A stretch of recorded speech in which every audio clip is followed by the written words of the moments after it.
అందరికీ నా నమస్కారాలండి. సో, మనం ప్రెజెంట్ ఈరోజు డేట్ వచ్చేసి 13వ తారీఖు ఆగస్టు 2026.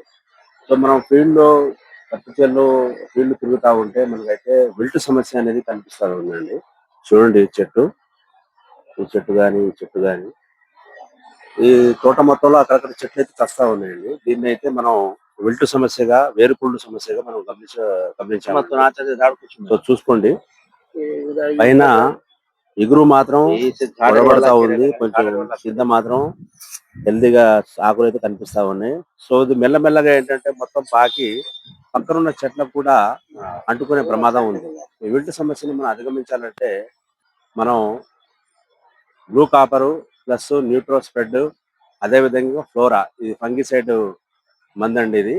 దీన్ని ఏం చేయాలంటే మనం ఎకరం డోస్ తీసుకొని స్ప్రే చేయాలి. పైన స్ప్రే చేస్తే ఒక చెట్టు నుంచి ఒక చెట్టుకు తగలకుండా ఉంటుంది. ఇంకోటేందంటే ఒక చెట్టుకి మనం డ్రిచ్చింగ్ కూడా చేసుకోవాలి. ఒక డ్రిచ్చింగ్ చేసుకోవడం ద్వారా ఇప్పుడు ఈ చెట్టు నుంచి చుట్టుపక్కల ఉన్న 5 చెట్లకి, అటు 5 చెట్లకి, ఇటు 5 చెట్లకి డ్రిచ్చింగ్ చేసుకుంటే ఒక చెట్టు నుంచి ఇంకో చెట్టుకి అంటుకునే ప్రమాదం అనేది తగ్గుతుంది. కాబట్టి ఖచ్చితంగా దీన్నైతే నెగ్లెక్ట్ చేయకండి. ఇది అనేది మొత్తం స్ప్రెడ్ అయితే వేరుకుళ్ళు సమస్య తోట అంతా వ్యాపించే ప్రమాదం అయితే ఉంది. కాబట్టి దీనికి బ్లూ కాపరు ప్లస్ న్యూట్రో స్ప్రెడ్, అదే విధంగా ఫ్లోరా, ఇది ఆల్రెడీ మనం డ్రిచ్చింగ్ చేపించాం, స్ప్రే చేపించాం, రిజల్ట్ వచ్చింది.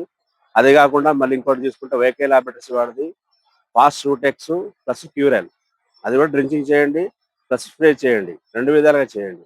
దాని తర్వాత ఎక్సలెంట్ ఎవర్ గోల్డ్, ఇవి కూడా మనం లాస్ట్ ఇయర్ కూడా చాలా మరి మిర్చి తోటలో కూడా ప్రతి చేనులో కూడా మనం స్ప్రే చేయడం జరిగింది. చాలా బాగా రిజల్ట్ వచ్చింది. ఇది బేయర్ కంపెనీ వాడిది. ఈ మూడిట్లో ఏదో ఒకటి మాత్రం స్ప్రే చేపించండి, చెట్ల పొదలలో కొట్టించండి, అది డ్రెంచింగ్ చేపించండి. దీనివల్ల కూడా రూట్ అనేది చాలా బాగా డెవలప్ అవుతుంది. అధిక కొమ్మలు రావడానికి, గ్రోత్ రావడానికి కూడా ఆస్కారం ఉంటుంది. సో, ధన్యవాదాలు.